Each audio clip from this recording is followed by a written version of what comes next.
Welcome to Business Connection. I'm Liz Spencer. We have a wonderful guest in studio with me today. It's Lauren Shiro. He's president of Lender's Choice. Now, Lauren, you do appraisals for properties. Yes. And oftentimes I think we hear about this, but we don't know what it's all about. So tell me about your company and what you do. Sure. My company is Lender's Choice. I started this company in 1997 right here in Naperville, downtown Naperville.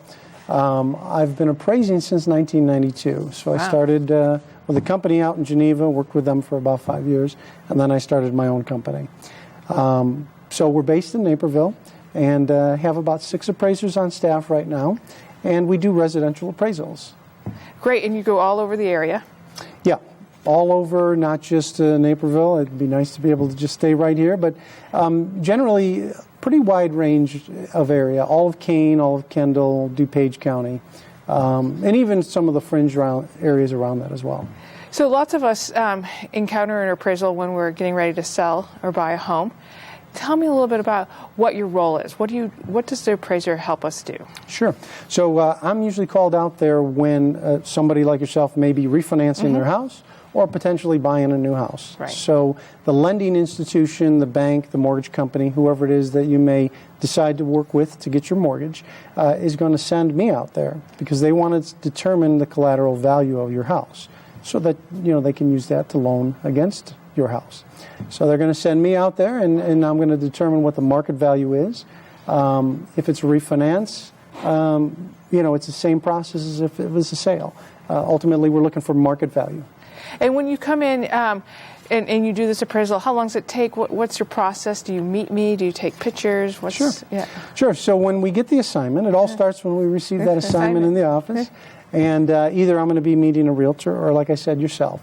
And I'm going to do some preliminary work before I even get to your house. Okay. Can I ask you some questions? Tell me about your house. How big is it? How many bedrooms you have? Have you made any substantial improvements recently that the assessor records might not have?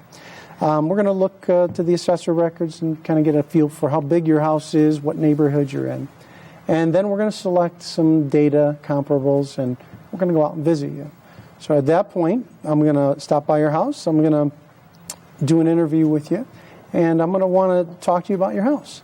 So I think that's an important aspect that the appraisers that you do have make sure that they are, in fact, asking you about your house and some of the improvements you might have done. Because we want to know, have there been substantial improvements, updating, remodeling. And that's going to really help your home overall get a better price that you've done something with that property since you've bought it. Absolutely, sure. And what are some of the common improvements that are helpful or that you see? Sure. Well, certainly we all know the kitchens and bathrooms remodeling are certainly your best bang for your buck. I'm sorry, your biggest improvements and probably your best improvements. Everybody wants a nice modern kitchen with granite, and we want the updated bathrooms, the master suite bathrooms. But there are many other improvements that you may have done through the years. New windows, a new HVAC system, maybe new siding.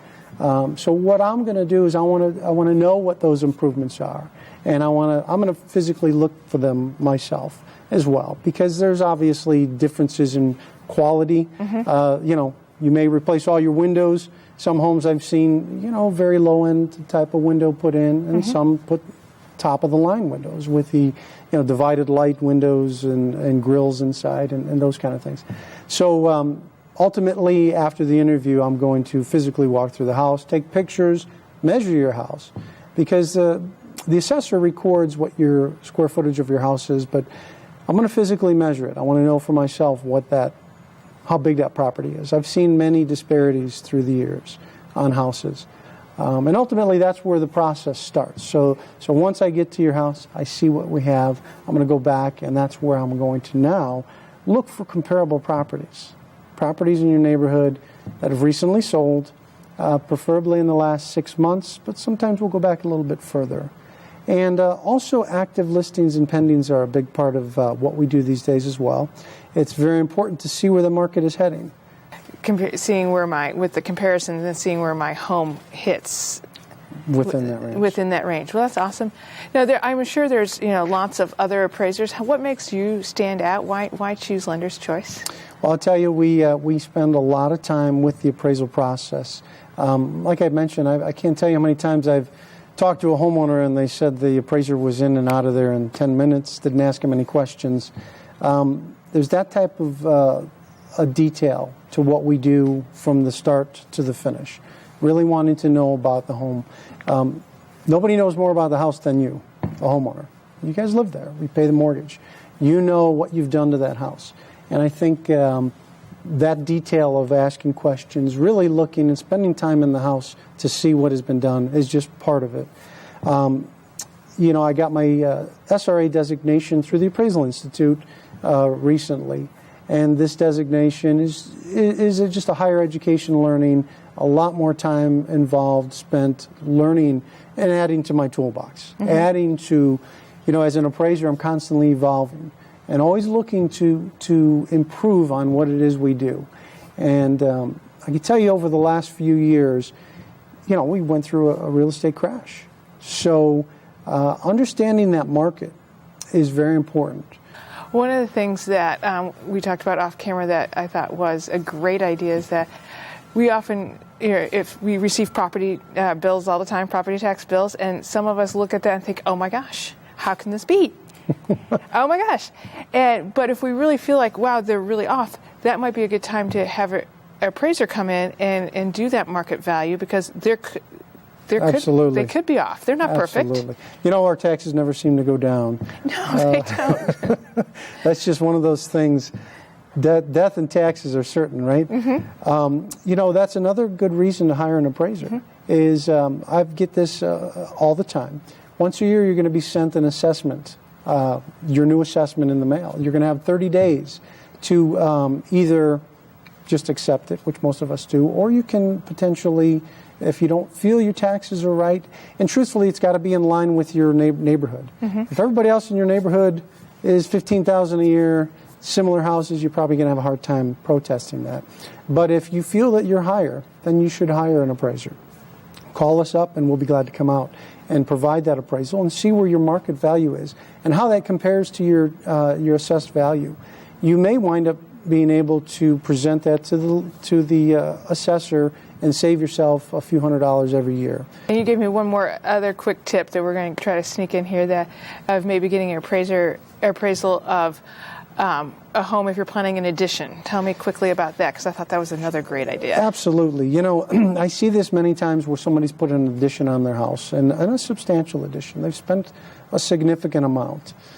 I've seen additions, easily crack $200,000, $300,000. I think it's a very wise move to hire an appraiser prior to breaking ground. If you're going to spend that kind of money on a house and an addition, let's see what that property's worth after that improvement is completed. You may find out that it's only worth half of what you're spending.